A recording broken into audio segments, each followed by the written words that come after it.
sure two packs. Break on one. Okay. Ladies and gentlemen, welcome to the show. All right, so let's do this a little bit quicker because a lot of people out there I know are familiar with Calvin. Some of them are not. But today, one of the sort of ongoing topics that Calvin and I end up. He's one of my friends who I talk on the phone fairly frequently. Yes, you heard me right, on the phone.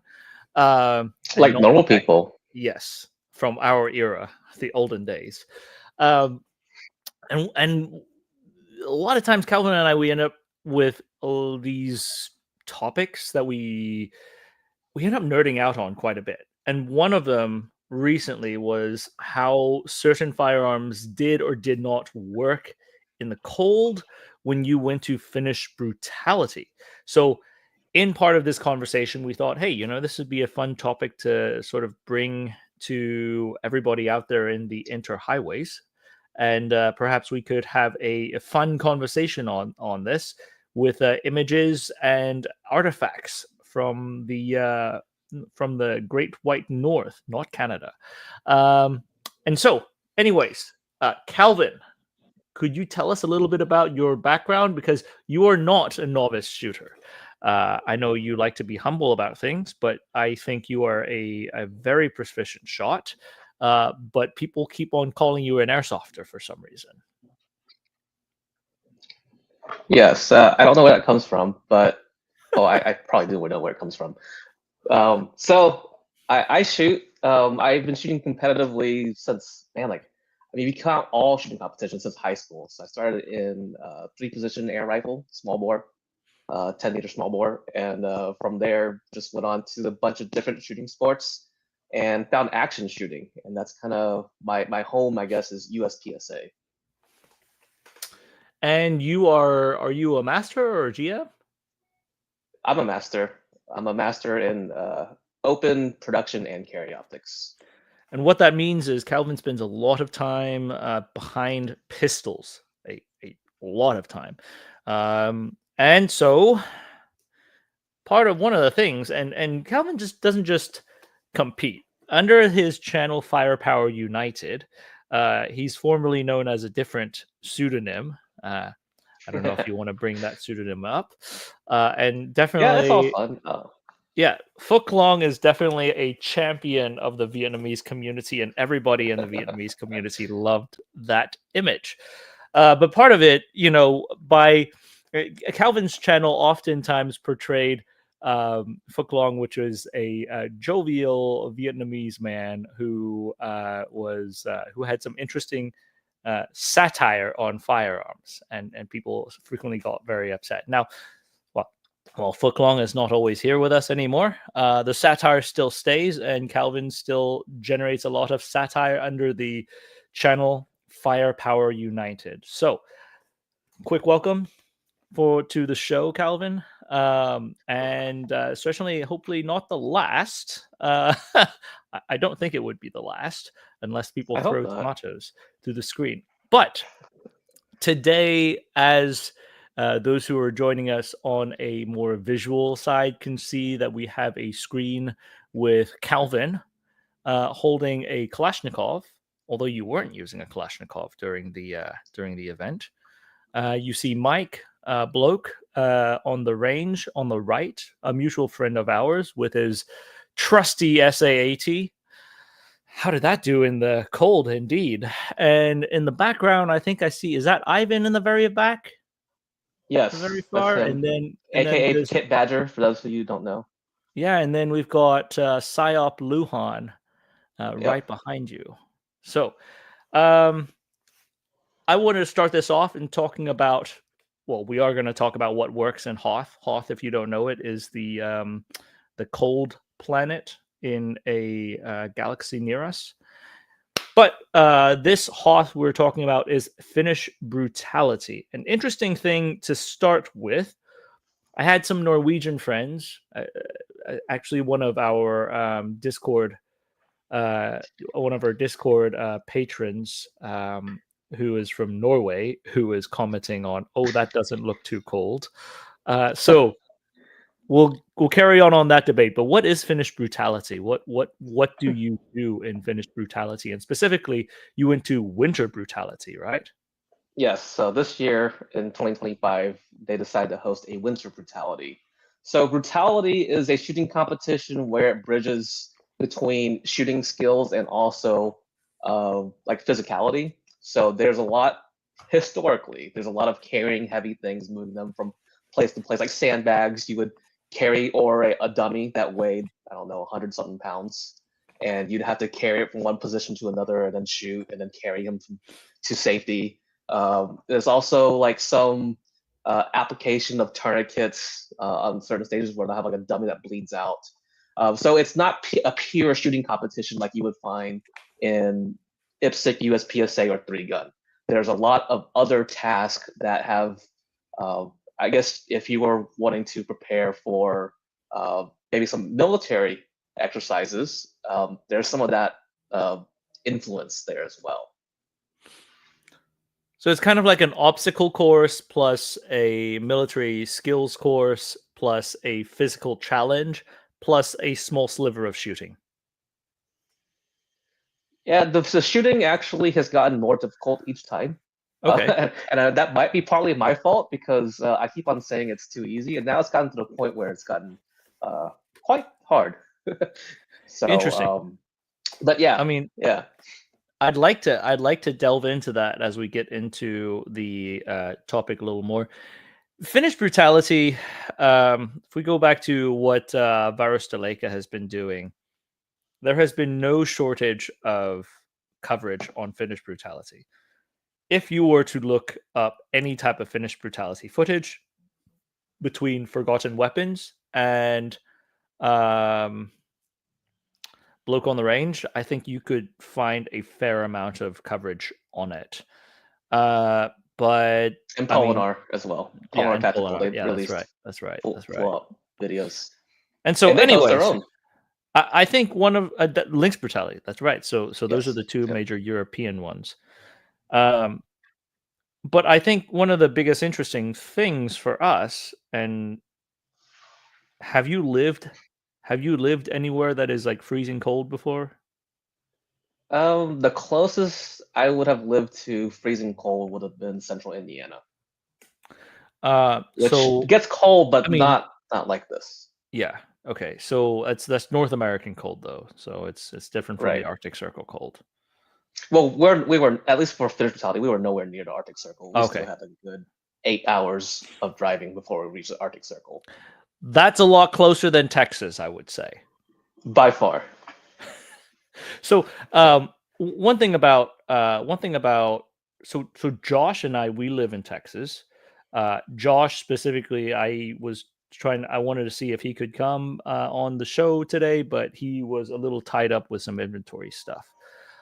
So Josh is a northerner, but as he would say, he's lost all his northern blood after coming down and settling in Texas for more than a decade at this point. But we'll talk about skiing in a bit. He's actually a pretty decent skier. And I would say, watching what you guys are doing, you guys have probably been doing more shooting than I have, being stationed in Germany, or, I mean, especially Germany. It's not like Finland. Germany is just like wet cold all the time. Or even in Afghanistan. It wasn't... When I was in Afghanistan, I mean, if we were doing Finnish brutality style of combat all the time, the U.S. military would be like in a lot of trouble. But clearly, we were not like buddy carrying people off the battlefield all the time when I was there. It was post-surge. It was definitely a lot more chill. I mean, you still got hit, but it wasn't like ruck for a long time and then a massive engagement. I was not SF, so yeah, that's some of the things the Finns do on skis is unreal. I watched another survival video that the same trainer we had worked with some other guys, and they literally do obstacle courses with skis on. literal obstacle courses. I mean, was it during the Winter War? That was one of the major delineations between the Finns and the Russians and even Swedish volunteers. Like there were a lot of Swedes, or especially Brits. You remember there were a lot of Brits who volunteered for to go to Finland in the No, early I was days not of the aware of Winter that. War. Yeah, and they showed up and they couldn't ski, and the Finns were like, "What do we do with you?" So that would be all of you guys showing up to Finnish Brutality and going like, "We can't ski." Yeah. But skiing is definitely a skill that it's a skill that you really need to have years upon years of practice. Like recreational practice is the best way for getting good at skiing. It's a lot like shooting, where if you start people on shooting young, they get the fundamentals to it correctly, and it's just intuitive. Skiing, I think, is the same way. There's been a couple times I've been very embarrassingly finding myself on like a German ski slope with some like 5-year-old swishing by me, and there I am, rickety, and then doing yard sales. Yard sales when you trip and fall over and everything falls onto the ground. And yeah, some like 5-6-year-old, little German girl like skis by you, looking at you, and then go like, just, and then they carry on. Yeah, so one thing that's interesting about the skiing, you know how in a lot of shooting competitions, if you have to do like any major movement that could be risky, they have you unload the rifle and then do the movement. Mm-hmm. Well, at Winter Brutality, we skied with loaded rifles. And I told Yari, the CEO of Barcelona, I was like, hey man, I think that might be a little bit of a safety concern. There's a lot of us like who don't know what the hell we're doing. He's like, in Finland, everybody skis with loaded rifles. It's like it's just normal. Like they go through their school system, the public school system, and they learn how to Mm-hmm. ski there. And that's apparently common with the Nordics, and so which makes sense. I will add to this, so like because a lot of times we build up the Finnish brutality and what we see out there. The Finns are like these superheroes, but like as soon as you take the Finns out into the subtropics and they get Oh yeah. into any type of heat, let's say like 80 degrees outside in Texas right now, 80 degrees Fahrenheit is I think like 25 Celsius, 20, 28, I don't 27. know. Um, Yeah, slightly above room temperature. as soon as you get any type of sunlight around, and the fins just all start to melt. I mean, So we have a mutual friend who competes a lot, and she went to a major match in Poland where it got to 90 degrees Fahrenheit, and apparently the Finnish team was dying. so right, so a lot of the training, let's put into perspective, is very dependent on the conditions you're putting the athlete in. And so specifically Winter Brutality, people like us showing up, people who have lived in warmer climates, going to places like this, certainly that is going to be a disadvantage. But the interesting thing here is we get to learn about what works and what doesn't work that we don't usually see in a warmer climate, right? So let's say today for the agenda, we're going to go through rifles first. So we'll talk about some of the rifles that work, some of them that did not work. You specifically wanted to talk about the winter trigger guards and the modification culture between the US and Europeans. We Yeah. wanted to talk about striker fire pistols. I found out afterwards through the chat that turns out striker fired pistols have been covered by Forgotten Weapons at one point. But this is, I still want to draw from you from what you saw and kind of what we've talked about, offline as well. We want to talk about munitions and magazines, lubrication. That's going to be a big one, I think, and best practices. Just for audience out there, if you ever find yourself in, let's say, I don't know, Alaska in the U.S., it's got climates like that. So, actually, look at this. Some spots in There we go. Alaska can give it a run for its money. Not a lot of population in those regions, though. That being said, it was still negative 45 in Anchorage. I've never gone down at a negative 45. Negative 25, negative 28 is the lowest I've ever experienced. So Yeah, I will say we had it easy. They had a very mild winter this year while we were there, and the coldest it got was like 0 Fahrenheit for the match. that's great. Yeah, that's the the mild winter. Like 0 Fahrenheit here is like unheard of in in our, at least where we live. So, we're good with this agenda. Everybody out there, give us a thumbs up. Yes, they all gave us a thumbs up. I saw it. All right, so Finnish Brutality 2025. Here are some of these are just some images that we were supposed to talk about. Here, we're supposed to talk about the agenda at the very beginning. But we see an SG 550 or a PE 90. Is it a PE 90 that Fab brought right there? I can't remember if Fab brought a PE or an actual SG 550. It is the Swiss version of a long stroke 2-lug rotating bolt system. I'll let you guess what the system that on is. A stamped receiver. Yes. It is not the Rolex of whatever's. But we have, this is an ongoing joke between Calvin and I. Some of the stupid phrases that people use to describe some of these firearms. We've got Ivan Kid Badger in the middle image right here, who is doing his very best kimchi squat and trying to boil water with a fire that he started. And Mike, bloke on the range, with his trusty SA-80, proving the world that they are wrong. And which, to my surprise, I don't think bloke had a single malfunction the whole match. He did not have a single malfunction. And he used the OG magazines that everyone says are garbage. I think those OG magazines are the same as the FNC magazines. No, they're aluminum, if I'm not mistaken. No, the construct. Oh, I suppose. I don't know.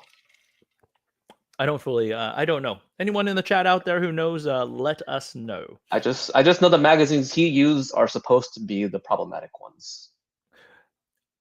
Okay, so this is interesting because for people out there who don't know, bloke on the range, Mike, our friend Mike, has a tendency of using what he calls shit tier weapon systems. He has an obsession with problematic weapon systems. I don't know what his deal is with it. He keeps on bringing these weapon systems that nobody likes, and actually works. It works for him for some reason. I mean, he's an Enfield enjoyer. I don't think a lot of people. Well, a lot of people do say the Enfield's garbage, but I think there's enough people who think the Enfield's good.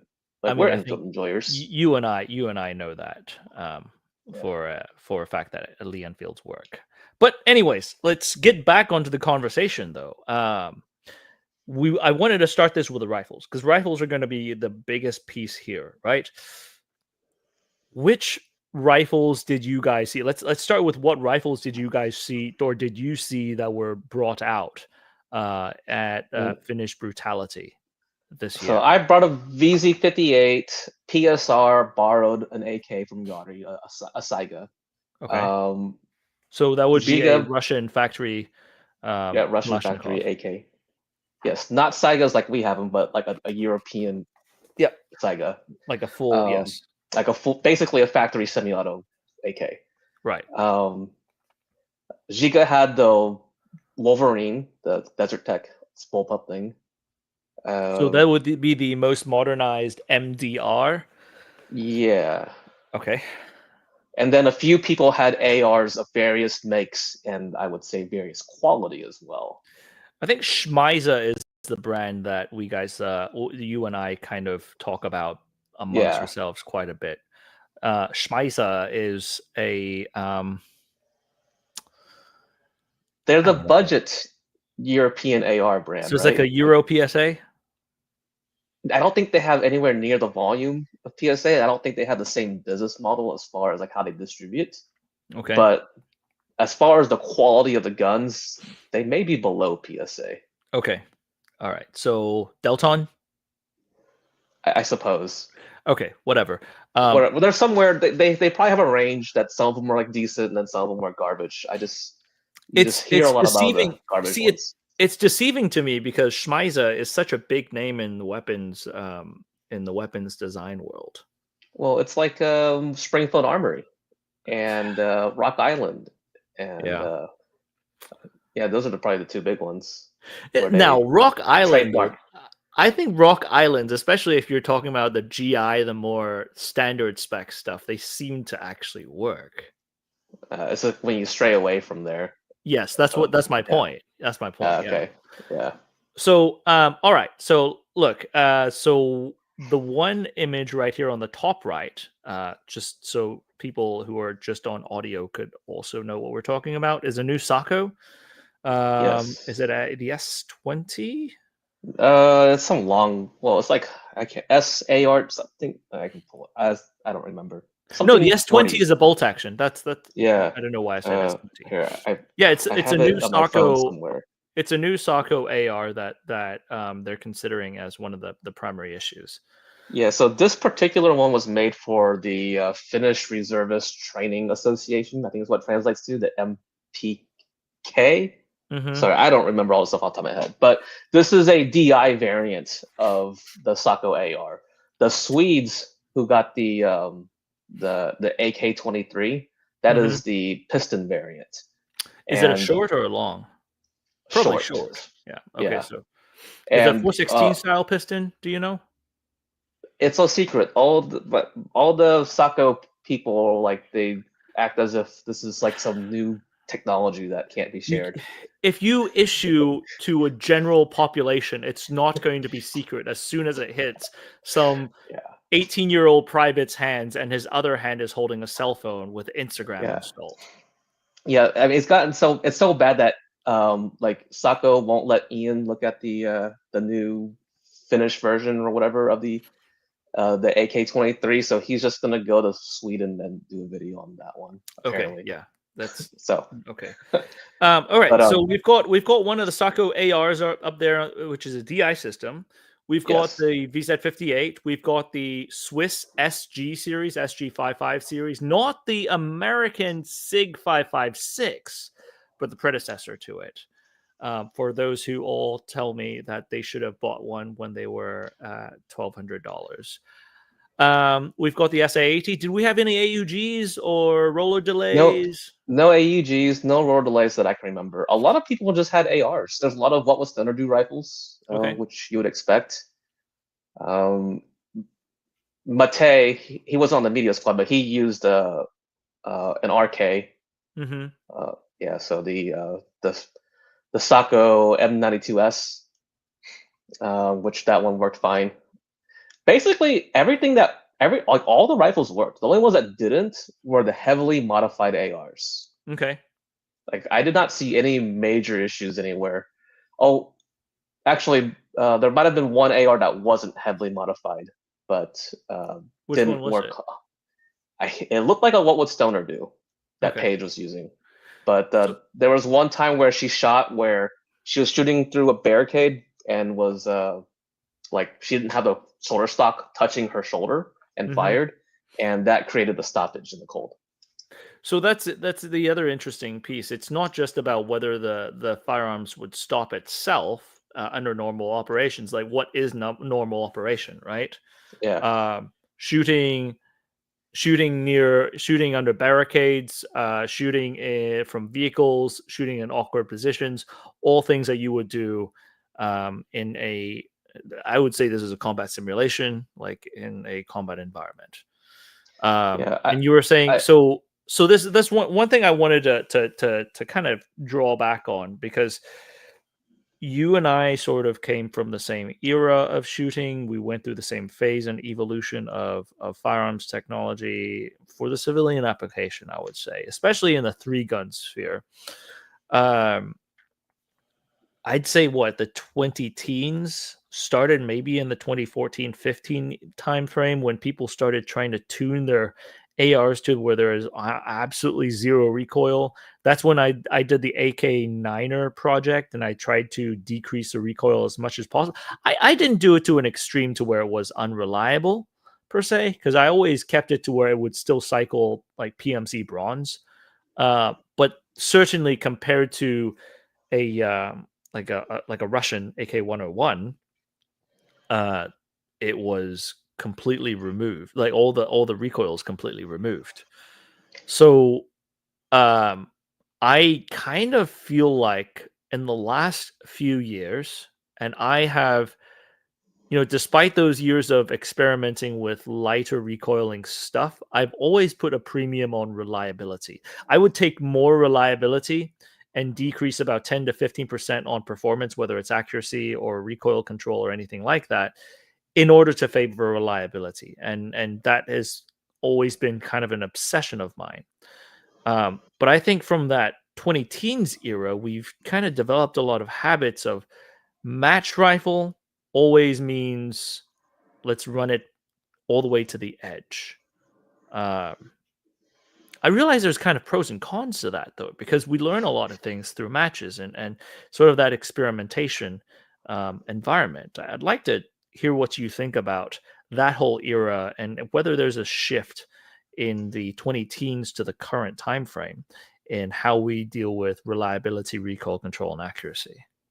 I think it's good that we push the limits, as long as you understand where you can actually apply it. If you are using the wrong like tuning strategy for the wrong job, then you're gonna end up having a bad time. So I think what happens is people kind of confuse the roles of their rifles, where they like, well, this thing works when I'm at the range when it's a nice day out and I have a perfect shooting position where I can, shoulder the rifle and put my whole body weight behind it. But then we kind of forget that there are times where you can't shoot like that, or the temperatures get so low that you have to have some kind of buffer in the operating window to allow the gun to cycle. And I saw that with a lot of my friends that time frame. Probably they'll probably do the same things that Josh did, what I did, where we're just like, yeah, minimum gas, the least recoil. That's gonna get us the best performance. Yeah, so from the military side, I mean, it was always a giant no-no to put personal parts into your work rifle. But I know a lot of cops who do that. Um, ah, I think they've kind of clamped down on that a little more in the It last varies so much from department to yeah. department. I mean, we can have a little bit more conversation on this because I know I have a point coming up. Talking about the Euro and the U.S. culture itself. So, but what we're seeing here, you were talking about everything except for some of these. You said that you saw some issues with some of the tuned ARs. What kind of issues Yeah. did you see? Uh, like we have a picture of my friend Claudia Hmm. from Poland, who also had some kind of modified AR, and it was also a Schmeiser, so that might be the Schmeiser more than is the tuning. But she had several malfunctions, and this was a hard one where a casing got stuck in the chamber, so she had to mortar a round out. Uh, Um, yeah, that's a kiss of death. yeah, but I mean, the guys running like DDs and stuff, which Daniel Defense is a very popular brand overseas. That's probably one of the top ARs you can get without like doing uh, going through like a lot of hoops to buy a special gun by importing. You can buy a DD from a lot of like gun stores, and those they run great. What was Aaron admin? What was he using? The picture in the middle is admin right there. Yeah, it looked like a Mark 18. If it was, then it's probably a DD, but I'm not 100% sure. I was gonna say, so interesting thing. We've seen a lot of the Daniel Defense's contractors when I was in the military. A lot of contractors ended up with DDs. You see them with like contractors, or especially over in Iraq and that theater. But then afterwards, I remember seeing them in Ukraine in the like early mid-war time frame. Uh, Daniel Defense in the last 2 decades, it's interesting because it seems like they've overtaken Colt's position as that default um, duty rifle, right? I'd say Geisley has had a little bit more of has been an up and comer in the last few years, but this whole entire time, I think Daniel Defense has kind of held that standard for the duty rifle side. Yeah, BCM is another one, on the state side at least. That's true, yeah. Well, the Daniel, so BCM is basically kind of like you explained this to me, uh, like a subcontracted rifle, but all with really good QC and assembly. Yeah, right. That Whereas was my understanding of them. Daniel certainly is everything in house, and especially you pay for that barrel, the Daniel Defense barrel that comes Yeah, the cold hammer with the forged barrel. yeah. So one thing that I'm hearing here is the gassing. You know, a lot of times that 2017, 2018 style gassing, the super light type of gassing, it may work in one climate, it doesn't in another. It's kind of something we've learned from the days of the M4's development, though, isn't it? It's one of those lessons that yes, we learned, but individuals, especially those of us who are newer into shooting, like we kind of forget. Like we probably have forgotten a lot of lessons that the generation before us has learned when it comes to like classical shooting, right? LAV, So LAV is going to come out here and teach us. yeah, B8s, shooting B8s. Yeah, like Yeah. if I think maybe in 20 years, like we'll all forget bullseye pistol shooting. Like no one's gonna know how to do it.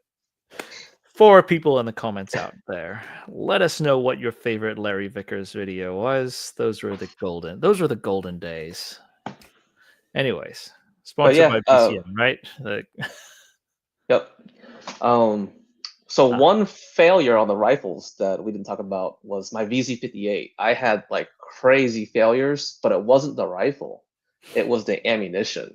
We're going to get to that in a bit. Oh, okay. We have a Okay, we'll slide put that that we're on going to there. get to that because I Gotcha. think ammunition is a big piece right here, Okay.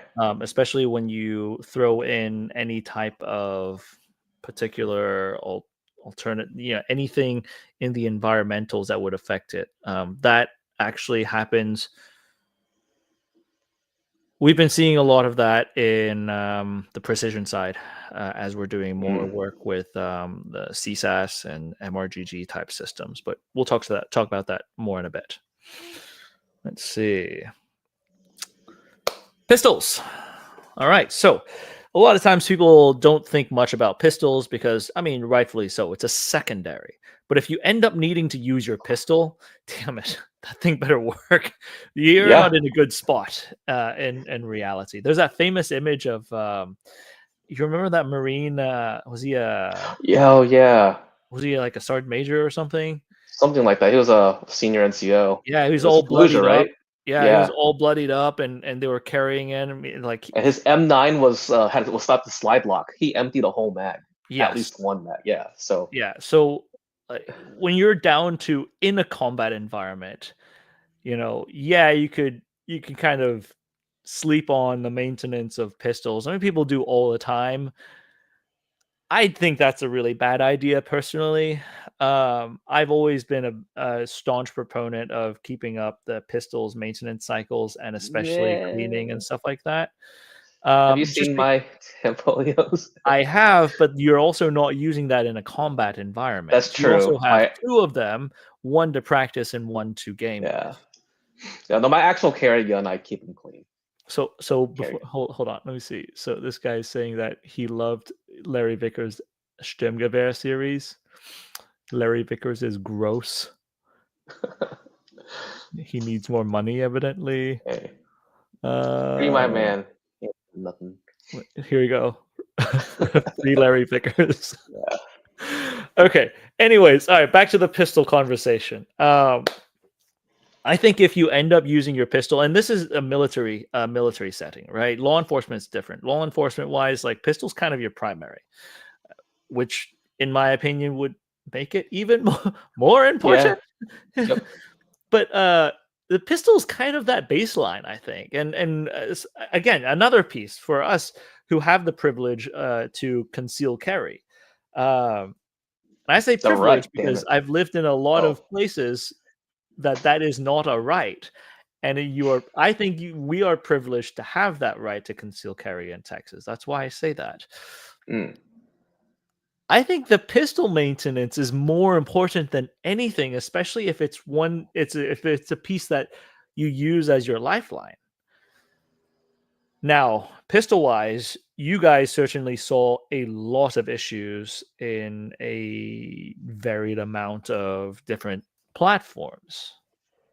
Yeah, and those platformers all had one thing in common. They were all striker fired. And I think it's easy to say, hammer fire is better than striker fired. It's like that's not the full story. I think what it is striker fires are just more prone to failure when you don't prep them. I think hammer fired guns, because they have more mass and more energy behind the hammer, they can have a little bit of gunked up oil in them and still ignite the primers. So we're getting a lot of light strikes with striker fired guns because either the lube in the firing pin channel had become gummy from the cold temperatures, Mhm. or the guns would build condensation from going inside to outside where it's warm to cold, and then the water would freeze. So it's one of those two. Now, And on the concealed carry side, you also have like your bodies. Like for us in our environment, you also have your body moisture. That is, I mean, it sounds really nasty. It is. Uh, but yeah, that's but reality. but for you specifically in out there, it was, you were saying, this condensation when you're moving between hot and cold, hot and cold, hot and cold. Yep. So that's different. That's difficult, though. I mean, it's usually a sidearm you keep on you. So, did you see any Glocks go down? Quite a few. So Admin's Glock, he had a G19 Gen 3 that he borrowed, and that had light strike after light strike in a row. So he was just tap racking for a lot of the pistol stages. And he was also law enforcement too, so he's primarily familiar with, Yeah, it's the thing is he borrowed that gun from somebody, and we don't know how they prep the guns. Okay, so that should be brought up. One of the issues that I see here now, you see a lot of Americans, especially on the influencer side, showing up at Finnish Brutality, and instead of exporting their own firearms, you exported your own I did. BZ-58. Yep. Ian Through Les Winter at Polaris.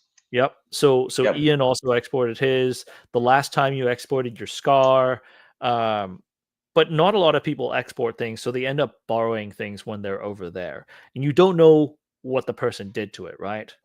Yep.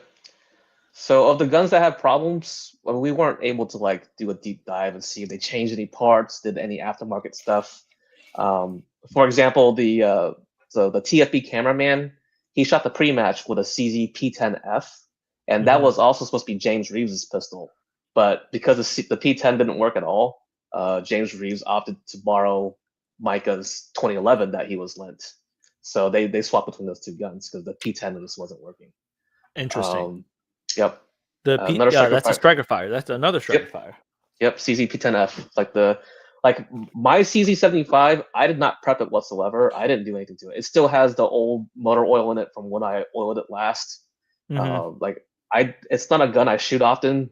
I don't neglect it, but I also didn't do anything special to prepare for the match. Is that what you're shooting in that picture on the right? Yes. Yep. Just a bone stock CZ75 pre-B. Okay.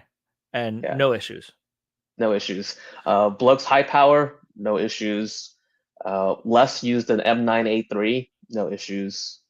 The Bull 2011 that Micah and James shared, no issues. So, which one of the striker fires did have issues? I see the ARX right there. The RX the Delta that hit issues. So Giga kind of gamed it. He in Make Ready, when you load your pistol, get ready for the stage.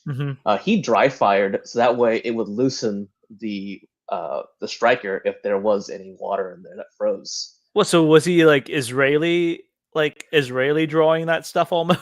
No. You do it before the stage started because they would say load and make ready. So he'd do it then. But the funny thing is, in IPSC and IPSC, you're not allowed to dry fire at make ready. So, he was gaming the loading procedure, which obviously you'd want to do, but in real life, you don't get an opportunity to break your firing pin or your striker loose before you start shooting, right? So here's a next slide right here. You're showing a USP and a Glock 19. I don't recall anyone with a USP, but if there was a USP there, I would imagine it would also go through with zero problems. See, the USP is one of those things. I like USPs not because they shoot amazing as far as like a performance pistol, but it's one of those things that it's the dependability on why you would choose a USP if you chose a USP. Now, it is a dated pistol. Do you think so? Okay, you said the 2011 also worked okay though. Yeah. So it's basically it's the hammer fired pistols that all That's worked. what we think, because that's kind of the common denominator here. The only striker fired pistol, well, I'd say there were some Glocks, but the PDP that PSR used also had no issues. But that came from Yari, and Yari is a very meticulous human being, and he probably prepped it. For those who don't know, Yari is the He's the Veristelica's CEO. CEO. And he is a kind of a monster of a human being when it comes to shooting and fitness and prepping kit and all that. Yeah, He is the kind of person you want to be the CEO of a surplus and firearm centric, preparation centric company. I would be curious here if a P99 would work. I guess it would depend on how heavy that striker is, or because you've got there's no hammer in it, right? There's no hammer, but there's second strike capability because it's a it's kind of like a DASA but with a striker fire. It's difficult to explain because you could put it on single stage or you could put it on double stage, and then if it doesn't fire on double stage, a P99 you could pull the trigger again and recock with the pull of the trigger on the firing pin. So sort of doing what Giga does in prepping that shot if you needed to, like if there was a failure, which actually so basically the question there is, do you think there's any use for a double strike capability? Double strike capability, yeah. I don't know. I never use it. And I shoot double action guns. Mm-hmm. If I ever have a stoppage, I'm racking one out because I think the risk of whether it's the cartridge or the gun, like it's just not worth trying that round again when you can rack a new one in, and that has a higher chance of working again. Yeah. No, that's a good call too. I think that's what's being taught now. Like I don't think any modern shooting schools really teach the double strike as a malfunction clearing practice. So good point by Solid Snake here in the comments section. The only problem with a P99 is a big hole in the back where the striker protrudes. Basically, he's talking about having the firearm well sealed or not, and having dirt and debris going inside of it, which is the point that our friend on our Patreon Discord had brought up. Christian, the Norwegian guy, he was talking about, and he's military too, so he's talking about one of their biggest focuses in the Norwegian military is, don't get snow all covered into your firearm, which, yeah, okay, that makes sense. Like if you were working in the jungle, you don't want to slap a lot of mud onto your rifle and just expect it to be able to take mud, right? You just take care of your firearm. In this instance, he was talking about you just don't want snow to pack your firearm and then act like nothing's going on without cleaning it, which is one of the problems during the Mike over at Grantham also did a lot of the snow testing or the cold weather testing. But the big thing is, and he subjected them to very unrealistic scenarios where he sprayed water all over it and had it freeze, like actually freeze. And I think without the moisture, a lot of them worked, but with the moisture, once you put moisture onto those things, that was a big issue. Yeah, I would say it would be really unrealistic to get your gun soaking wet and then not do anything about it if you were if you knew what you were doing. Like that. So that leads me to another thing then. One of the biggest complaints about pistol optics and why people would use enclosed pistol red dots is because the snow and dirt and debris would get into the little the reflector in the front. Did you see anyone with issues with the pistol optics during this? No, I would say the physical challenges that we had this match didn't really require us to crawl that deep into the snow or do anything crazy. But I think there have been matches in the past where there was enough mud that obscured optics on pistols. Were there any SIG P320s that could end the conversation today? There were no 320s on our squads. I don't know about for the rest of the match. Okay, so I guess the ND to the leg was 0. So my very first Finnish Brutality, I borrowed a P320 X5 Legion. How was that? And the gun worked mostly. It was sensitive to sand. Like once sand got into the gun, I had like the gun would lock up. But I have all my hands, and I'm still alive. And okay. I don't have any holes in my legs. I was just talking about this with one of my friends just right before our call right now too. The 1911 has survived in the U.S. arsenal from 1911 all the way up to. I mean, they just recently started surplusing them to the CMP, but they started phasing them out in the 80s, right? In the mid 80s, under the JSSAP program that adopted the M9. So that was 70 plus years before it was phased out and then still kept in arsenal before it was surplused out. The M9 served since 85 all the way to, what was it, 2017? When it started getting phased out? That sounds about right. Yeah, so that was 20, 30 some years, 30 odd years. But it survived Gulf War, OIF, OEF, so 3 dirt wars. So you've got 2 world wars and 3 dirt wars on these 2, right? And obviously the M9 is not phased out. Is not surplused out. I mean, I very much wish it were, because I very much like to purchase my own.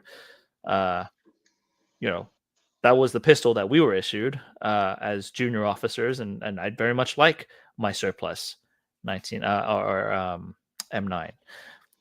The funny thing with the M17 is that you started seeing surplus ones after 2 years of issuance. Because the wrong colors on the controls, right? That was the issue. Oh, it's because we had such a high standard of quality control that we would reject the wrong color. Okay, that's right. That makes sense. Yeah, it had nothing to do with like sights and optics flying off and failures and that stuff. No, it was the color. Right. It ends today. All right. Anyways, carrying on after the pistol side, we did have a patron question. I usually put the patron questions at the very end, but I thought that this was a very apt one to talk about here. What would be the one thing, Calvin, that you would take from Finnish/European firearms culture and implant it into the American firearm culture? And a couple things that we've talked about that I wanted to hear you talk about were the modification culture and the sporting culture, i.e., it's harder to get into shooting in Europe. Therefore, it appears that people who do get into it are more serious about it. But I'd like to hear you and what you think about. Yeah, I would say for Finland specifically, because I spent probably the most time there as far as shooting wise. For them, there is a higher barrier to entry into shooting, so they do they learn about the sports. They actually get a license to shoot a lot of sports. You need a license to shoot IPSC or to shoot SRA. I imagine for IDPA as well. And you actually have to learn the rules and learn to show them that you're competent with a firearm, all this stuff. But then also in Finland specifically, they have mandatory conscription for the males. So national defense is also a big thing on their minds. So naturally, the two actually coincide a lot.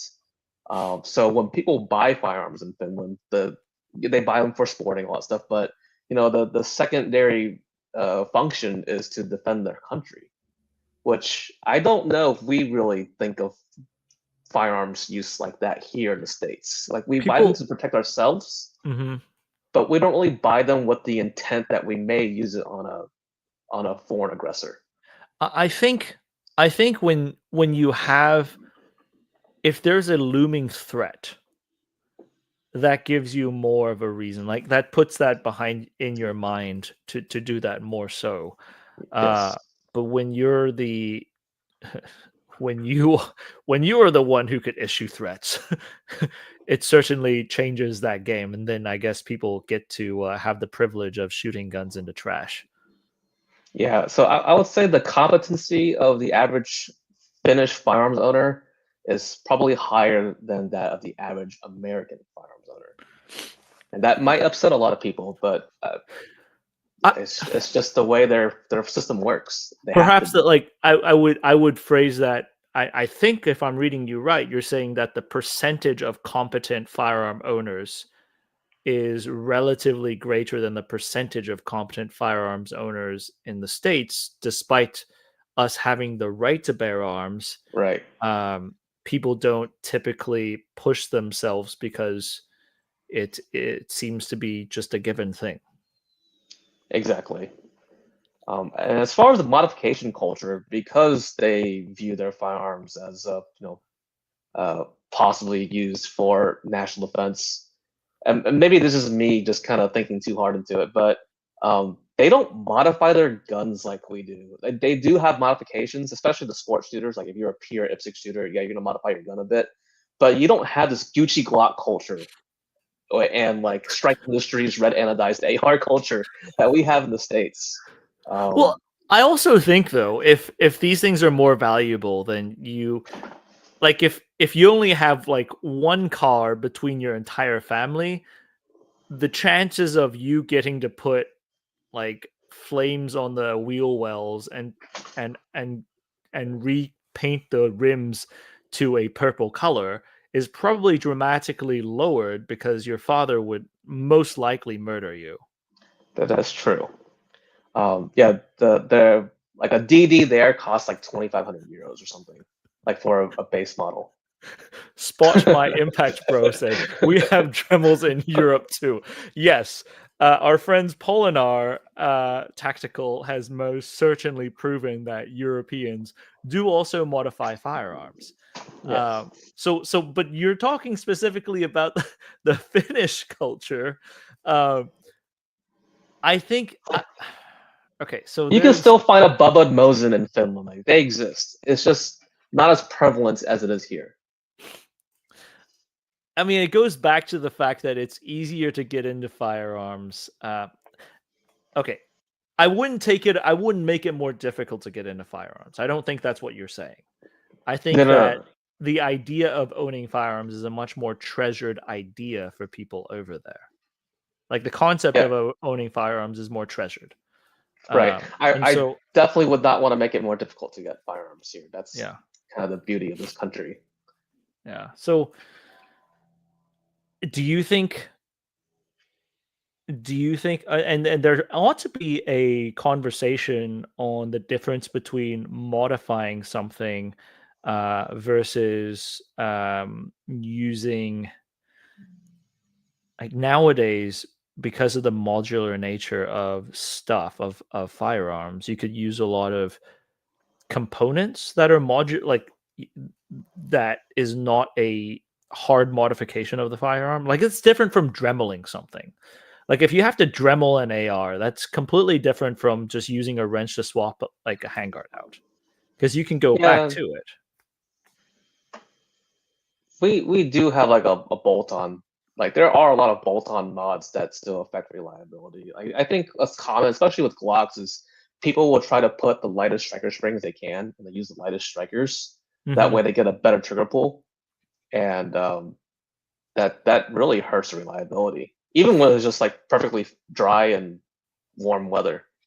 So that's an interesting thing because, so for me, I certainly started using a lot of like Geisley triggers back in the day, like two-stage triggers. CMC was a brand that I used a lot.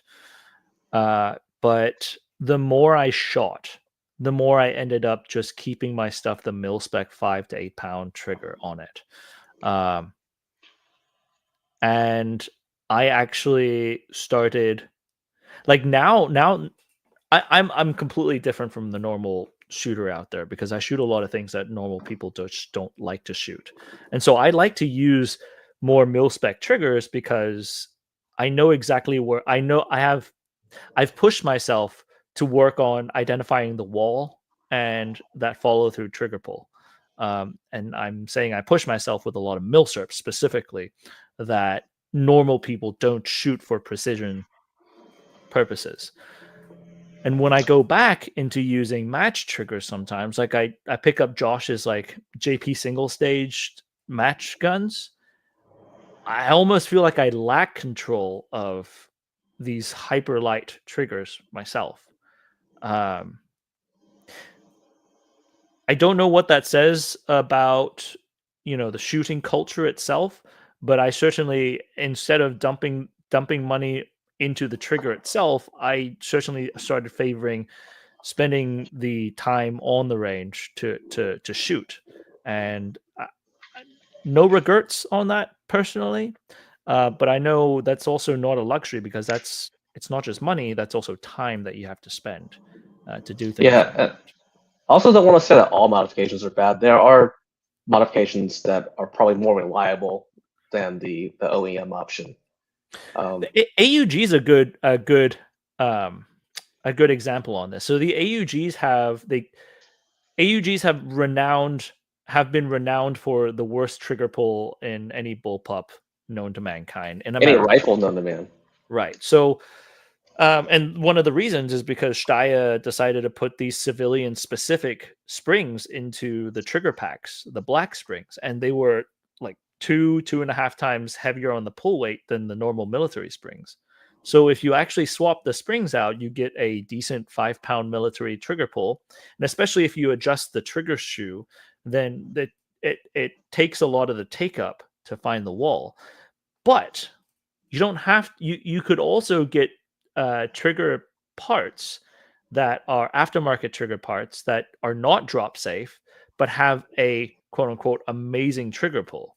And so that strays into the area of it's modifying a firearm into working in a way that it was not designed to work. It may or may not suit a purpose, but you're then detracting some factory designs away from it. And those things could be safety related. Let's see.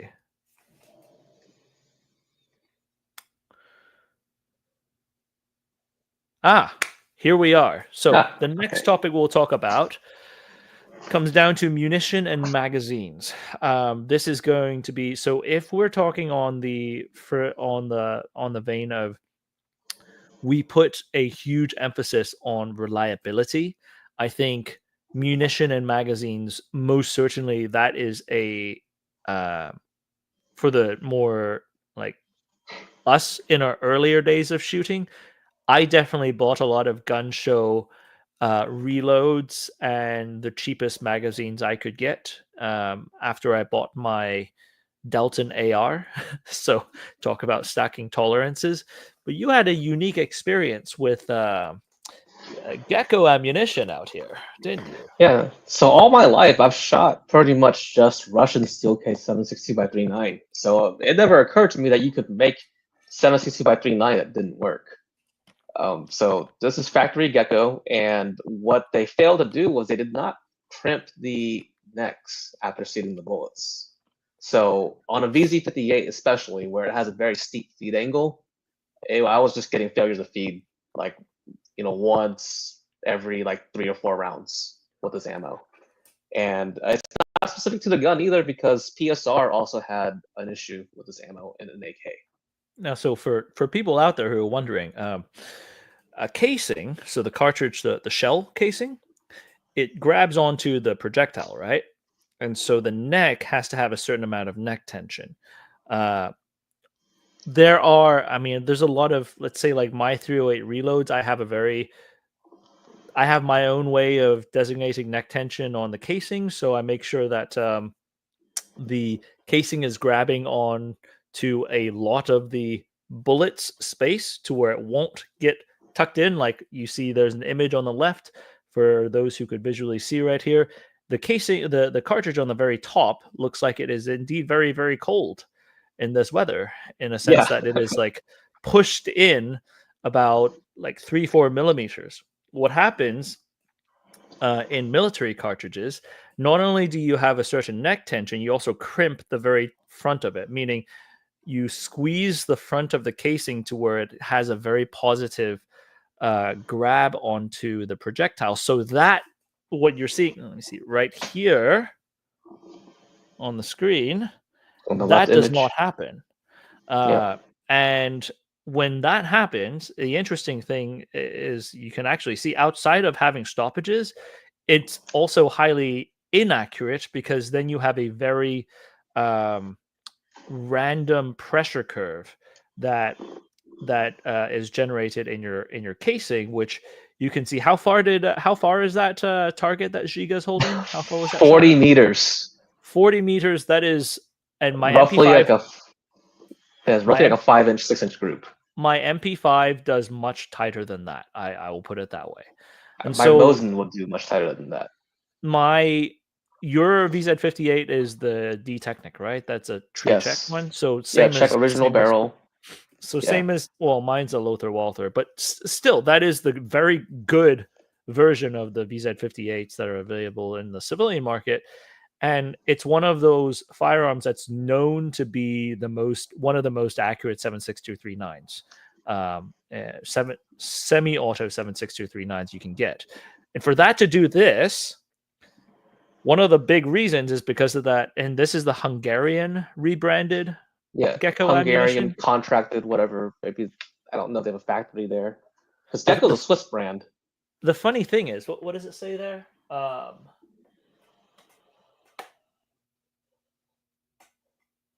Where excitement starts. Indeed, that says where excitement starts on the box, which is certainly exciting. It's one thing in a shooting environment, in a competition environment, to have an exciting, I don't know if I'm going to hit the target. It's another thing if your life depended on this ammunition and you found out that it was not crimped. It's like 12 MOA ammo out of my gun. And when I shot it, I was like, okay, something was wrong. I don't know if it's me, the gun, or the ammo. So I gave everything to Giga, and he got the exact same results I did. Yeah. So this was sponsored ammunition for Varusteleka, right? I'm not. I know it was provided to us. I don't know exactly the relationship. Were you able to purchase your own? I could, and what I ended up doing was, Les is so nice. He had leftover ammo from after he got done shooting, and he gave me the rest of his PMC 7.60x39. Oh yeah, and that stuff works great. Yeah. So Les Winter, Polaris Logistics. If you need to buy a gun from Europe or anywhere overseas, I guess, as long as it's legal here, you can have it. He can bring it to you. Calvin, we don't talk about buying things. We talk about transporting things and legal representation during that transport process. He can put it on a plane. Yes. And, as far as, so munition and magazines are two of the major features two of the major enablers, make or break items to a firearm's reliability. That I think it's kind of crazy, when people are looking at. So with the AR-10 world, one of the things, AR-10s are fairly finicky when you change the loading that the rifles are working with. And so earlier we were having issues with Hornady branded match ammunition that was giving us like 120 feet per second on the extreme spread. You guys are going to see it in some practical accuracy episodes, because we found out after we shot it that it was doing so poorly because of the ammunition. But in that aspect, even though the firearms worked, the accuracy was absolute crap because the charge was inconsistent. as far as the magazines, I also know a lot of guys who buy the cheapest magazines and then get surprise Pikachu face when their firearm is choking up. Specifically, like with H&Ks, with the Korean mags, with Pro mags. Why are you racist against Koreans? What did they ever do to you? Hey, just make better mags, and I won't identify it by the origin. I mean, I understand though. Like large part of it, it's reverse engineered stuff. It's the same thing with when you get a Century, the C308s. The parts, it may be a parts build with surplus G3 parts, but the receiver, if the dimensions are all off, you're not going to get the same performance out of it, unfortunately. Same thing with a barrel, but in this case with a magazine especially, if you're not even even like a C308, you could use like a cheap G3 mag and it'll still work fine. But if you start using magazines that have issues themselves, you can't expect the rifle to work from it. And then same thing with the ammunition. Yeah, I use factory mags. They work great.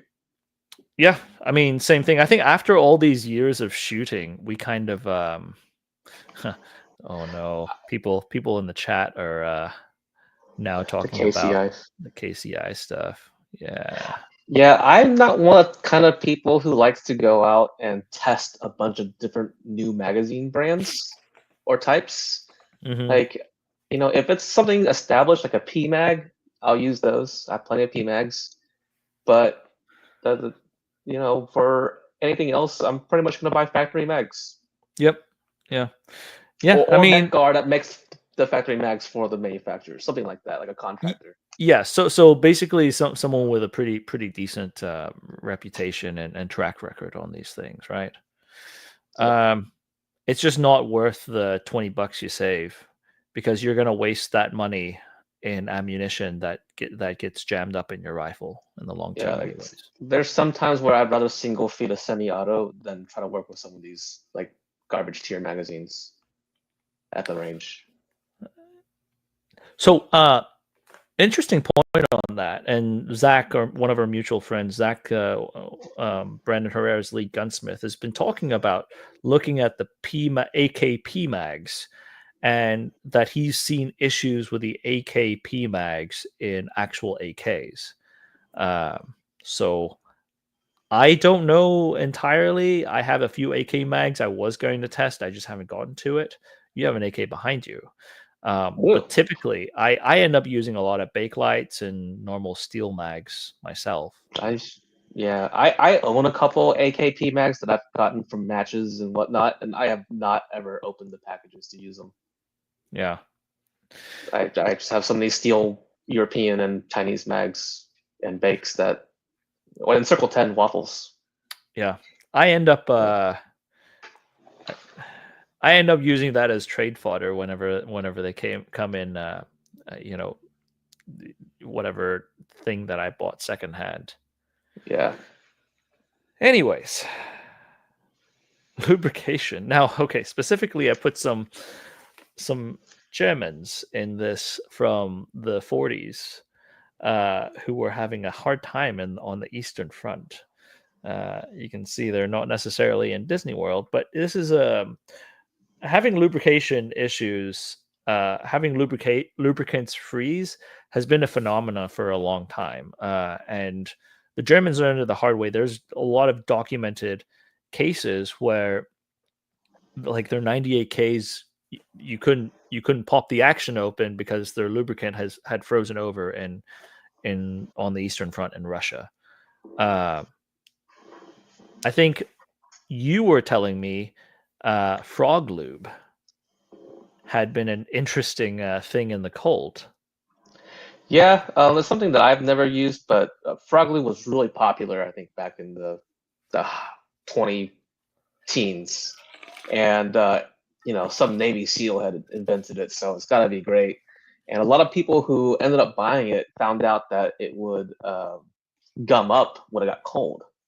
So people shooting, specifically 3-gun matches is where I heard this from. When it got cold, even here in Texas, their ARs and their shotguns.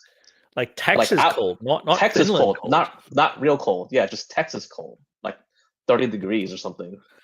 So from the military supply system, POL is petroleum and oil lubricants. That's a big field for military operations, not just firearms. I mean, it's a big thing with vehicles and all sorts of equipment as well.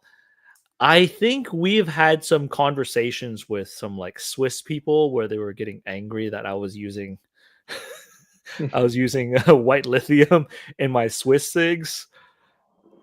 yeah, it's got to be Aeroshell 64. Can't be anything else. Okay, there you go. So there's a range here, right? So there's a truly autistic side where you have to use a specific brand, a specific type, a specific weight of lubrication. But then on the other side, there's also people who would just use whatever and throw it in there. I think we're kind of blessed in Texas to where we could, like, I use a lot of 5W30 in my stuff. Yeah. I'm not going out to buy frog lube. That's pretty expensive stuff. If you look at, ounce per ounce, it's not going to be as cheap as 5W30 from the automotive section. Yeah, I think the warmer climates you live in, the more you can get away with using a wider variety of lubes without having any consequences. But in the cold, though, I know, so graphite lube was a big thing. Same thing in the desert. A lot of guys like to use dry lube instead of wet lube, because wet lube, especially grease, started attracting a lot of sand, and then that would gum it up. And that's what I know is in the desert. So I've read that some people up north in the cold like to use graphite, so it's a dry lube as well. Okay. We didn't really get a lesson on lube in our little miniature survival class, but what they told us was if it's like super freezing cold, a completely dry gun is better than using the wrong lube. And part of the reason why the FDF likes their RK so much is because the AK system can run for a very long time without any lube. And I guess Glocks can do the same thing. Except the Glocks had issues with firing pins freezing up. That's what we think, but we're not 100% sure. It's maybe a combination of the lube gumming up and because there were some. No, the AK has a hammer, Calvin. Oh yeah, that's the reason why. But then the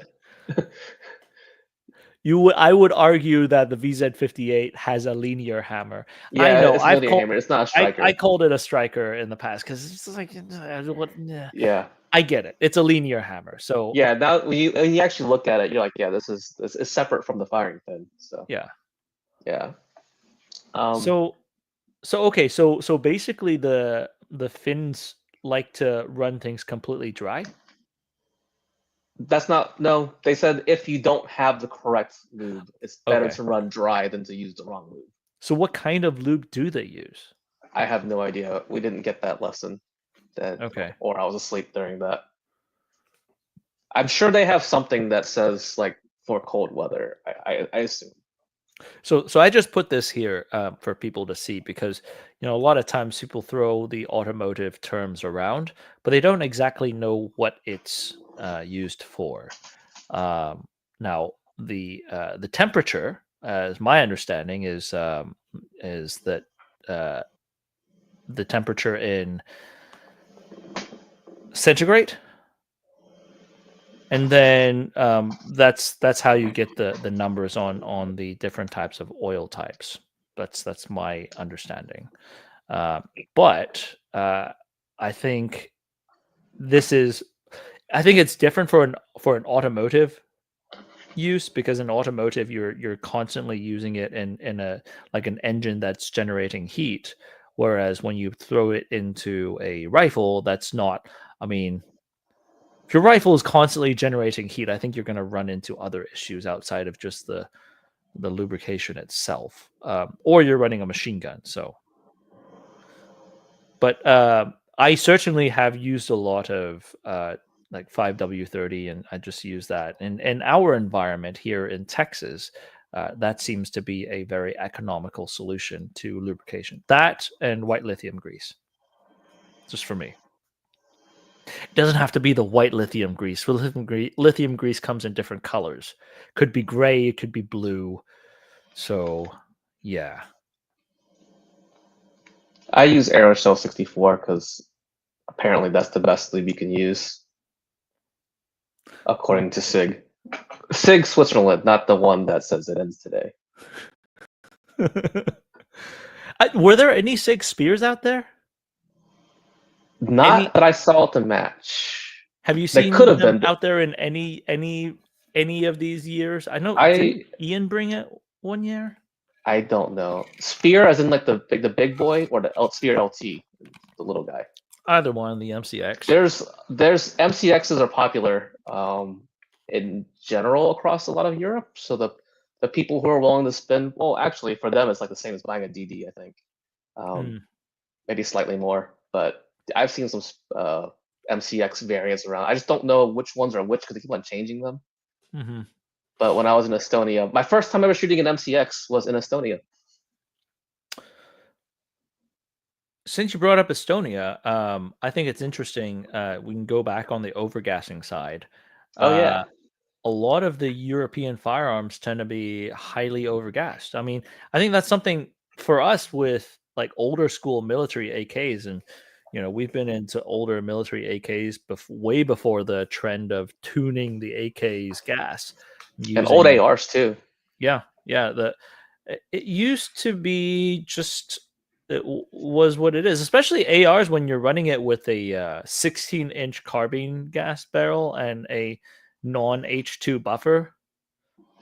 Yeah, I have an old SP1 that kicks like a mule by AR standards, SP1 carbine, and that would be like on par with some of these European military rifles. Mm-hmm. That they recoil quite a bit. Like I shot the LMT, the R20 Rahu, the one that we can actually buy the reference rifles here in the States, but I wonder if their gas the same, because this thing, it felt like almost 7.62 by 39 out of an AR. And I mean, I'm almost embarrassed to put a video of me shooting full. Well, I can't do it, but let's pretend there was a video of me shooting full auto. The rifle would go up and to the right so much that I'd never experienced that before in an AR, shooting full auto. I've shot like Sons of Liberty's DI guns and some other M4 type guns, and they don't do that like this one did. Huh. The Bundeswehr G36s that I shot were okay. Like, I certainly don't think they're overgassed. I think there seems to be a tendency for the shorties to be very overgassed. Yeah, I shot a G36K as well, the export variant, and that one was way more tame than the LMT. No, I'm specifically talking about like the mini barrels and G36Cs, some of the shorties that the super shorties. Okay. Yeah, I think the manufacturers are trying to make sure that they function no matter what, and so they're just juicing that gas into them. Your SG553 is not a good example on that, but typically I have a new one, so we'll find out if it works or not. So just for some background here, Calvin has had issues with his SG553, the Stromgewehr 07 clone that he put together, and the one that you had was factory overgassed, right? Yeah, there's so many undiagnosed problems that I just know it's a lemon. Yeah. So, but they did got take care of you. They did take care of you. They gave me a whole new gun, yeah. unfired, and it's still unfired. I need to go to the range and test it. Calvin, I've been lazy. I've been out of the country. I've been on the continent where they're made instead of at home shooting it. Oh, so no, I've seen some of the shorties. Like, if you think about it, like crinks are really bouncy. I'm not saying that they're over. it's difficult to describe. It's very What bouncy. Like, it my moves. question now is like, what is overgassed? I think that term gets thrown around a lot on Mhm. guns that are just made to function in this operating window. Yeah. Specifically with military firearms, right? There's a lot of times when military firearms were put together, specifically during the Cold War era. All of these that we're talking about are Cold War era, with the barrels like post Cold War, but still with a Cold War mentality to generate it. They go through pretty strenuous government uh, testing, and a lot of those government testing cycles do designate for them to work in conditions like this. Like a freeze tank is a pretty standard thing for government testing to do on these things. Yeah. Uh, When I went to Sig Neuhausen, they had this whatever cold machine that makes the room like the same temperatures as Siberia, like literally, and that's how they test the guns, make sure they work in that environment. And that's probably common across all the major small arms manufacturers. see, this is another thing. I should have brought it up earlier when we were talking about optics. So when I was working near Siberia, I worked up there in the northern part of China at one point. We were running cameras and stuff, and like being outside in -25, the cameras uncovered and everything. Those things were burning through batteries so fast.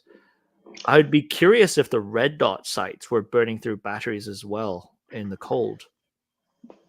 We didn't run into that issue. At least not. I know some people had batteries that died, but again, we don't know if that was from poor preparation or from the actual cold itself. Yeah. Our iPhones, the batteries were being used up faster than normal. On all the camera guys, I think they were using batteries faster than normal. Yeah, it's like 2, 3 times faster than Yeah. normal. So we constantly had to plug in wherever we went. We constantly had to carry insulated and heated battery packs. And we used to carry batteries in our armpits just to keep them warm before we stuck them into cameras. So that was one of the big questions on the sighting system. I would be curious if some of these guys typically have more like QD red dots to where they could drop down to iron sights, or at least like 1/3 co-wit iron and red dots, just as a backup. I didn't see any of that. Doesn't mean it didn't happen, but I didn't see it. Huh. Yeah, we Yeah. should follow up on that with some of the fins. Let me see. We're definitely over time right now, but we're almost there at the end. So yeah, fogging and optics were a big thing. You were talking about using neck gaiters. If you ever use neck gaiters, like basically your glasses are all done. Yeah, and I think someone in the Discord said wear ski goggles, and I know PSR wore some sort of goggles. I'm not sure they're specifically ski goggles, but they also fogged up. So yeah, I would probably in the future probably take a look into some like anti-fog, like cat crap or whatever other ones there are out there. See, these are glasses I had on when I was in -25 in Harbin, Hmm. and you could see the fog formed around it and then iced up, and then it kept on icing up to where it just turned into ice. And I tried to scratch the middle to scratch the ice out, and I just had this like ice circle around, Hmm. and it kind of like it was in video game, like when you get shot in like PUBG or something, like the whole like you start getting a vignette around you. That was kind of Oh like I yeah. was looking through, like it was vignetted in the middle. Um, but you had an interesting point in talking about weapon stowage and weapon storage overnight to cut down on condensation. Yeah, so the fence, they told us that depending on the situation, if they were able to sleep indoors where it was warm, they wouldn't necessarily bring their rifles inside with them. They keep them outside in the cold and cover them so they don't get covered by snow. But then that way they're not changing temperatures and building condensation in the rifles and causing malfunctions. So there's pros and cons to doing it that way. The con is you don't have your rifle with you, but then the pro is your rifle will most likely still work without you doing any maintenance. So it's I think it needs to be put into perspective when you're in really, really cold places for those who are. I mean, this is certainly kind of a culture shock for me. Like when I was walking around, I would feel icicles forming in my nose. As soon as I took my neck gaiter down, you'd feel icicles in your nose, and then you could break the icicles by just pinching your nose a little bit. But then as soon as you breathed in again, you start feeling the icicles form in your nose. That's how fast condensation would freeze. And I don't have an image here, but you had an image of one of your socks that like froze solid. Yeah, so one of the stages, you get into a pool of water and you shoot some targets, and then you get out and you change out of your wet clothes into dry clothes. And I had left my wet clothes out for maybe an hour, and my sock was frozen solid, like a popsicle, basically. I would venture to say that it was frozen solid before that hour was up, to be honest. Probably. And then like this is also the first time I've ever had my hair freeze. Never had my hair freeze before until this trip. So I've had that happen before, like especially when you're wearing helmets, and like it kind of bakes you a little bit where the top, because like older helmets were a lot colder because you only had like the harness on the top, like the paskets only had the harness, but then the newer ones had those pads that kind of baked your head, kept it warm a little bit. If you took it off, and then that would start getting cold, and then if you were off for long and you were outside and you didn't put like a beanie on, you would definitely get your head frozen. Yeah, beanie was a must. Layering up was a must. So one of the things that really helped was having this like fishnet looking like shirt and pants. And you're wearing fishnet, huh, Calvin? Yeah. Impressing the dudes in the sauna, I see. No, we didn't wear anything in the saunas.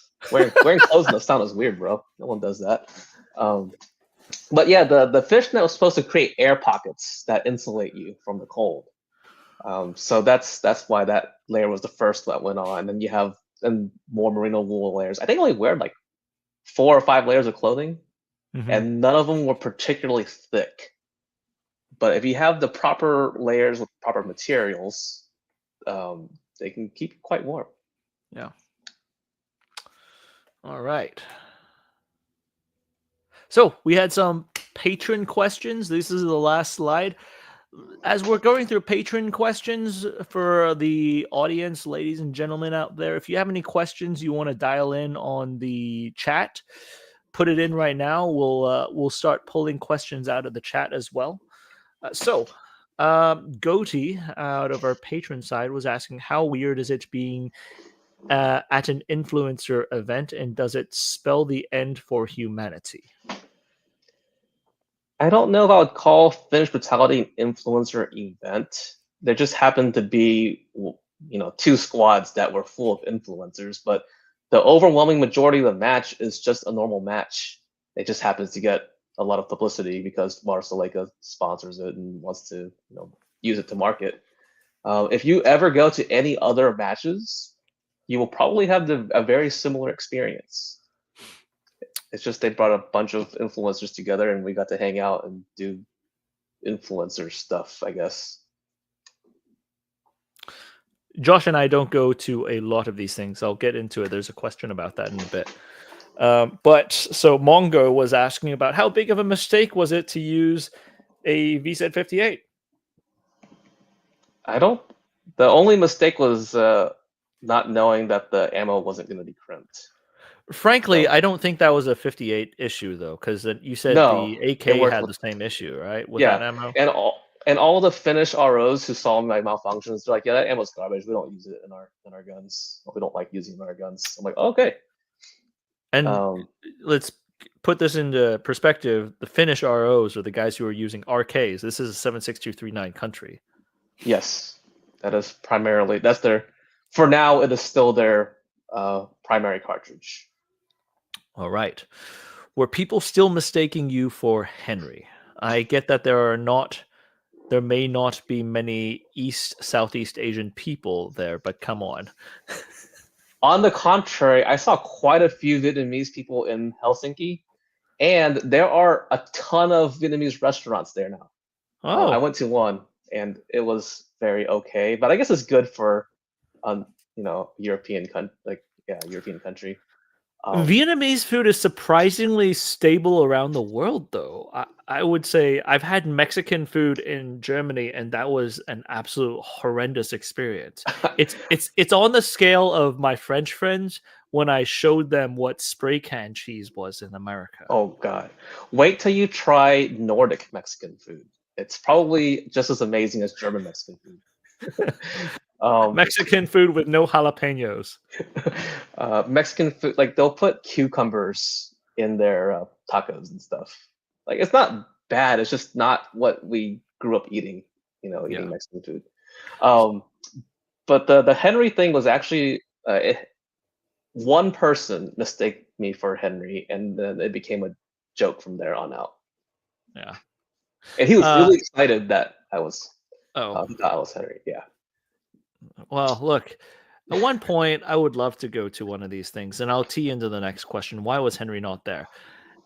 Look, I've got a young family. I put that first before everything, and frankly, it just didn't work out. I don't think it's going to be something that could work out in the near future. I would love for it to, but between work, between the channel stuff, and between wanting to spend more time with my kids and my wife, it's unfortunately not on the priority list. At one point, hopefully so. You could make brutality in Houston. Do Houston brutality. It would just be actually trademarked right now, so we can't call it brutality. Oh, yeah. So we have a Super Chats question. What is the most reliable brand of ammunition in the cold? I can talk about my experience. Go ahead, because I don't really have. The most reliable brand of ammunition in the cold is a non-branded Soviet ammunition. Oh, yeah. I mean, corrosive primers with very well-sealed steel case ammunition that's in a tin can. Probably some of the best. I mean, they did not mess around with the sealing on that type of stuff. That being said, American general military ammunition is really, really good, I would say, because the difference, there's a huge difference between commercial and military ammunition. Military ammunition has a lot more into the specs that they place in there that commercial ammunition just doesn't have, like the crimping, the sealing, the types of primer components, the flash retardants, not really for reliability, it's more for combat use. But the projectile selection, the cannelure, a lot of that on the military side, there is a much larger focus towards reliability than there is towards consistency and precision.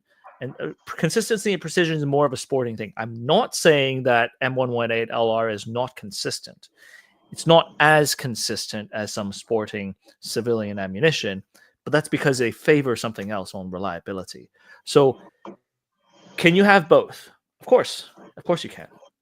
But it's just not one of those things dictated in like a military contract or a Soviet state military arsenal. But the question here is most reliable, so I will answer with most reliable. Lake City, agreed. Lake City is fantastic. If it is not the reject stuff, so I'll leave that to you guys to figure out what's reject, Lake City or not. All right, so Blitz here. Rook said, what outcome do you value more from a competition? Walking away feeling reassured that the skills you have, or walking away feeling like you've got more work to do in particular skills? Any striking examples of either experience? While seeking both is a perfectly reasonable expectation, it's a less interesting answer, so you must choose one. So do you want to walk away feeling reassured that your skill is great, or walk away feeling that you need to do more work when you go to a competition? I mean, I'm naturally a competitive person. I never like feeling reassured, regardless of my performance. There's always something that I want to work on, get better at. And usually for me, when it is a rifle competition, what I feel like I need to leave with is better positional skills with a rifle. And it's not like I don't know how to get into various positions. It's the speed at which I do it. If you watch like the really good rifle shooters, they can go from a full sprint to a stop to like a kneeling behind a strange barricade and start shooting immediately.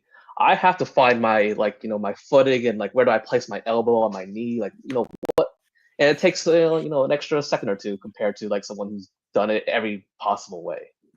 I think that's one thing that's consistent a lot across the board. Most of shooting, so much of shooting comes down to positions and how you control the core of your body instead of just the firearm itself, because that's a foundation to it. It's the same thing with precision shooting. If you look at some of the top competitors on PRS side, it comes down to how quickly can they get into a stable position, keep it, and then apply fundamentals. Same thing if you look at like Ben Steger, if he's like running matches, that dude could be like hanging all the way back and clock like A zones at 25 faster than you can at 15. Or 5 for most people. Or yeah. 5, yeah. So, but yeah, I mean, it is comfortable feeling that you get to test your skills and see that you're competent under certain conditions. Like, I guess like one thing is like malfunction clearances. If you watch someone who's very new to shooting, they have a malfunction, they completely freeze and don't know what to do. For any experienced shooter, we just kind of problem solve, immediately. But I don't go like, oh yeah, I cleared that malfunction, great, I'm good to go. I don't need to practice anything else anymore. That's not how I look at shooting. So, next question: if you could have swapped your firearm / loadout choice for another competitor's choice, what would it have been and why? I would have swapped that with Bloke, just because I've never fired an SA-80. Yeah, not because it's better. I mean, his gun did work better than mine. His ammo, like, it's not sensitive to, or his ammo wasn't garbage. But yeah, I just want to see what it's like to shoot that thing. I mean, it seems like it works so much better than the internet gives it credit. I mean, it's kind of. I mean, I'm a part of that crowd that use it as a punching bag, but it's turned into the internet's punching bag, right? It's sort of the opposite of the M14. Like the M14 was brought up so much, but at least, but then still, I would still say not a lot of people had access to the M14 itself, and the ones they did have access to weren't true M14s. So you couldn't even say, you could still fall back on saying, oh, that's not a true military M14. Military M14s are good. Yeah. It's one of those things that nobody has access to an actual SA-80 outside of people like Mike. And so that turns into a punching bag for everyone to punch at the SA-80 and saying it's not reliable. Some of it is well earned. But again, that's not, we don't know that for a fact because I mean, used it. His does look mint condition. Like, I'm assuming if it was ever fired before him, it wasn't much. Look, everything about the operating system of the SA-80, it says it's a proven I mean, it's the AR-180 operating system. It's a good operating system. It's just like the stuff that goes on top of it that were questionable at best.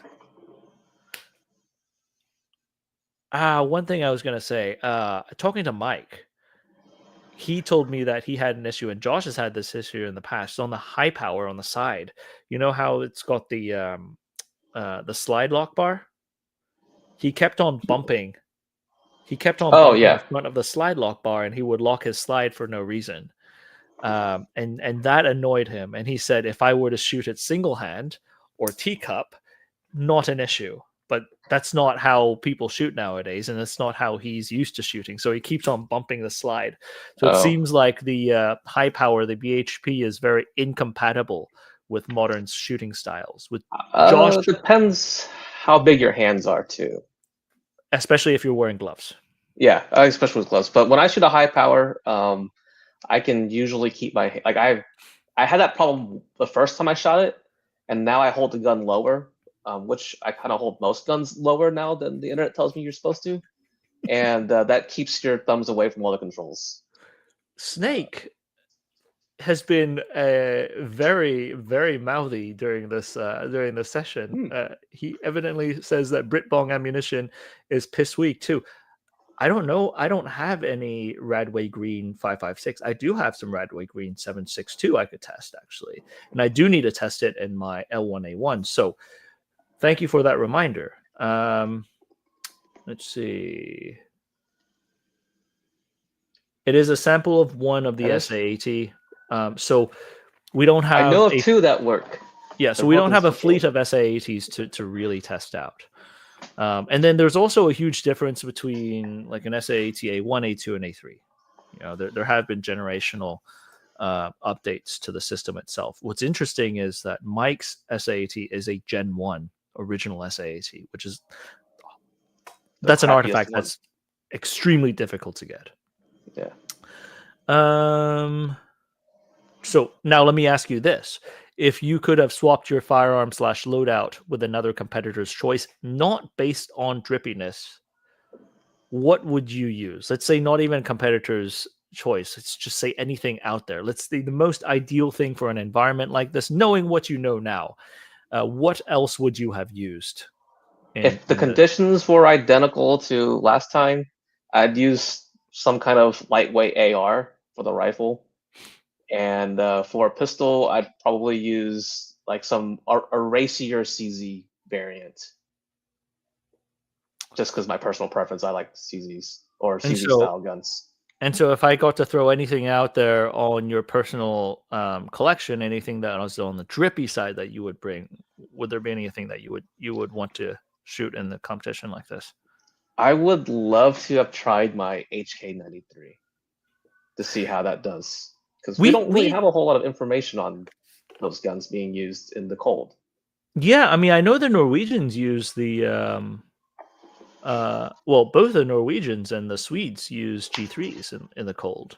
Yeah, but we don't really hear much about the 5.56s. It's all Southeast Asian countries that use them. Yeah, that's true. Thailand, Malaysia. That would be interesting. But you also you have the slide. You have the forward assist on the side. On the 96. That's true. Yeah, the little divot. You should put your thumb on. Yeah. All right. Let me see. So, last question from the patron side, and for the audience out there, we're near the end. So if you do have any questions, drop it in now so we can get to it.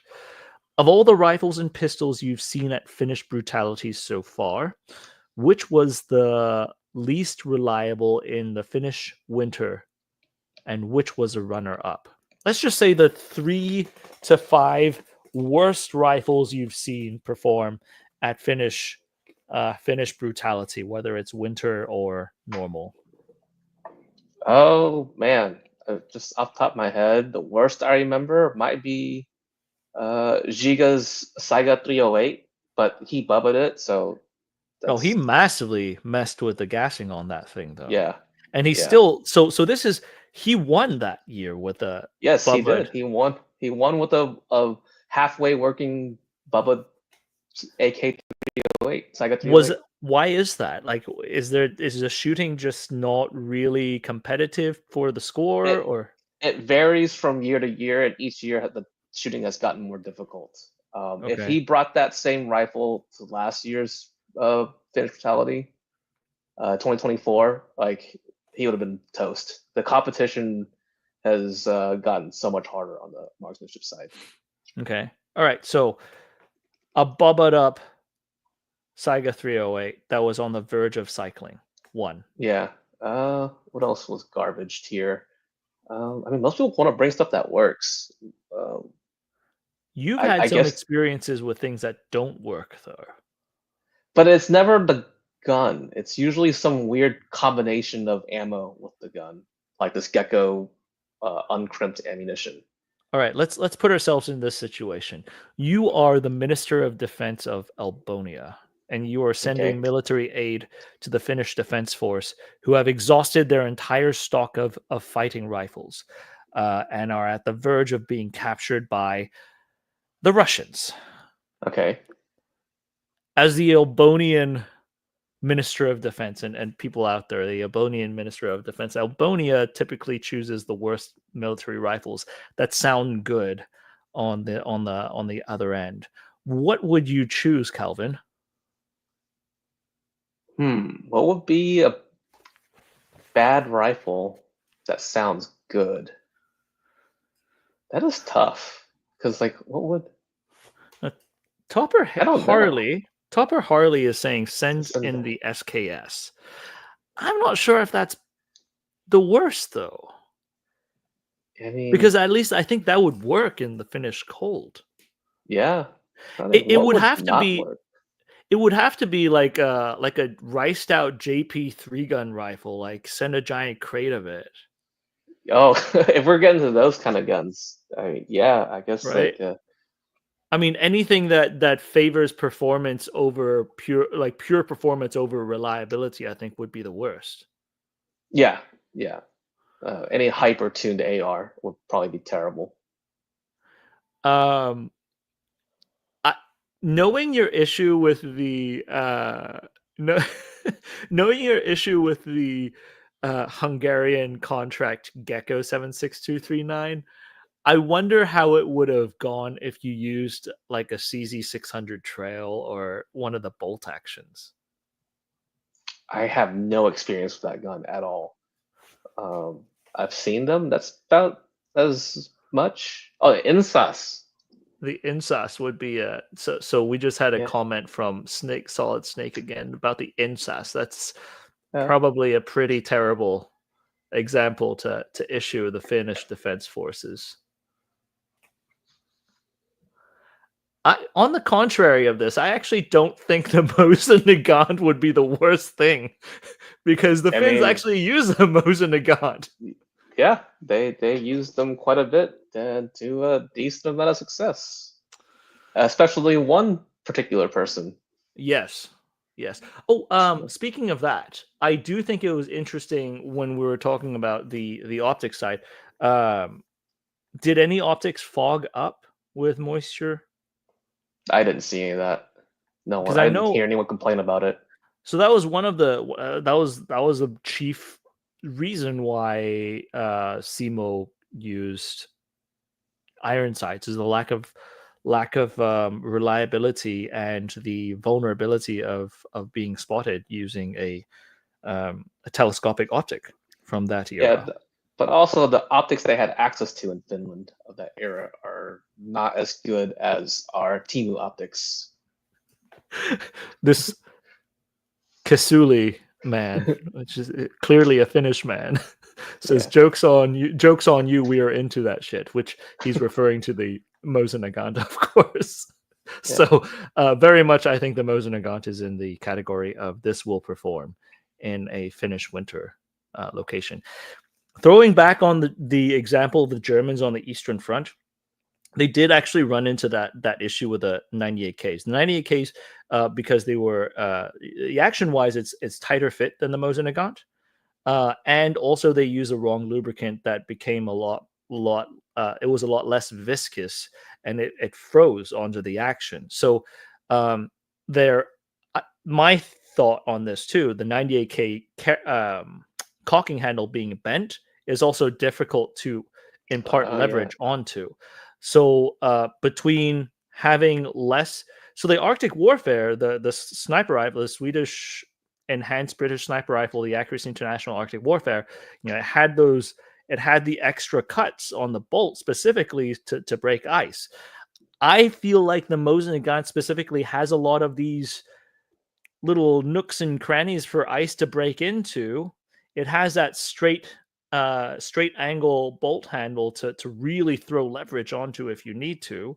And on top of that, if you're just running it dry, I think that combination itself seems to be a much more useful and harder to freeze up action than the 98K action was back then, which is historically what was documented on the Eastern Front. So I think the Mosin Nagant is most certainly something worthwhile to keep on the freezing east. Anyways, let me look through. Just quickly look through. Well, actually, someone mentioned East German AKs. That reminds me of the Albonia question. This is real life, but the Finns did purchase a bunch of Chinese AKs to have in reserves, and they bought the El Cheapo ones that were not the good ones, like we saw in certain contracts, like in Africa and stuff.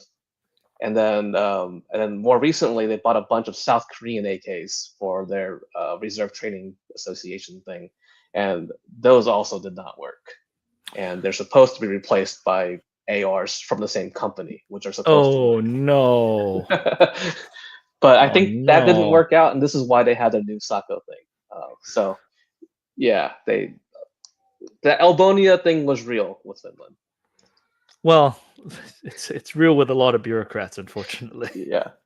I say that half laughingly, having experienced some fun things along those lines. But so to expand on that, what Calvin's talking about, buying Chinese AKs is like saying you're buying Chinese electronics.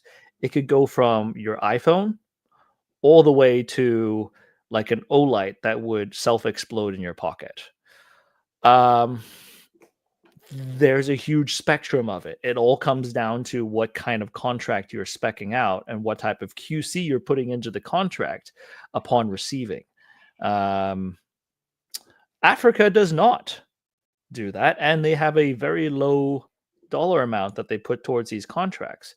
In the 80s, the Norinkos and Polytechs that came into America were some of the best ones because they were these Chinese guys running these import companies based in America, who knew how to speak, who knew how to draft contracts in Chinese, who knew the people who were working in these factories in China, who knew which factories were using the best materials and knew the systems themselves.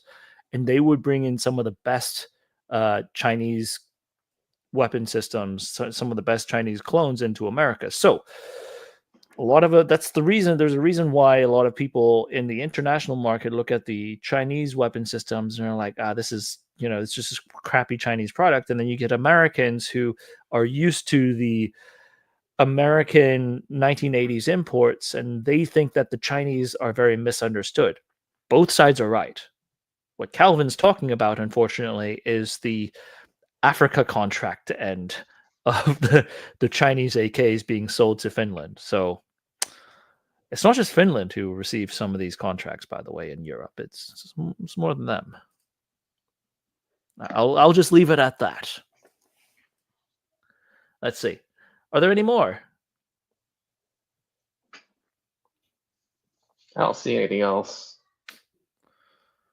Oh, this is kind of a sore subject. Not literally. Did you consider bringing any RK62s back in your prison wallet? As of right now, Calvin tried to import RKs. I didn't try that hard, but basically ATF no likey. Some other guy tried really hard to make a single shot, no magazine RK, and the ATF also said no. And they took his sample and broke out the welded portion over the magwell and said, "Look, it can now accept magazines," because he put a block in there and welded the magwell shut. And even the ATF was like, "Nope." They did everything they could to make it not happen. Yeah, clearly he just didn't know how big of a cup of coffee to buy the ATF agent. Yeah. On that, I do think one thing that just came to mind with the magazine side, I think a lot of times small things, as we close out, I think small things towards weapon designs that we should, instead of dismissing it right away, let's look at Rock and Lock magazines. It seems to get a lot of hate in America. Yes, it's a little bit more cumbersome than pressing your button and having the magazine fall out. But Rock and Lock magazines are actually a fairly foolproof style of magazine to put into a weapon system when you're talking about something that could go through mud, sand, and snow. Because you have that hook and a leverage point in applying the force, you are able to positively lock that magazine in, whereas like with a Stenag mag, you'd be banging the base of it until Kingdom Come. I guess one way to get around that is the H&K system, where you completely lock the entire system back and put the magazine in and slap the charging handle closed. But when you start looking at these things outside of what is peak performance for the fastest split to show on Instagram or the smallest grouping you could produce, but you start looking at things from a more practical utilitarian perspective, you start seeing that some of these weapon designs have little nuggets of interesting things that, you know, some of these design concepts were trying to they were trying to solve problems that a lot of people who only chase after what matters to the you know, peak precision or peak recoil control market sort of neglect. And there's a lot to weapon use that goes outside of just that. And the biggest thing, in my opinion, that rifles and pistols, firearms in general, should do is be reliable and work. That's the primary thing, in my opinion. Of course, if you can get good accuracy, if you can get good recoil characteristics, even better.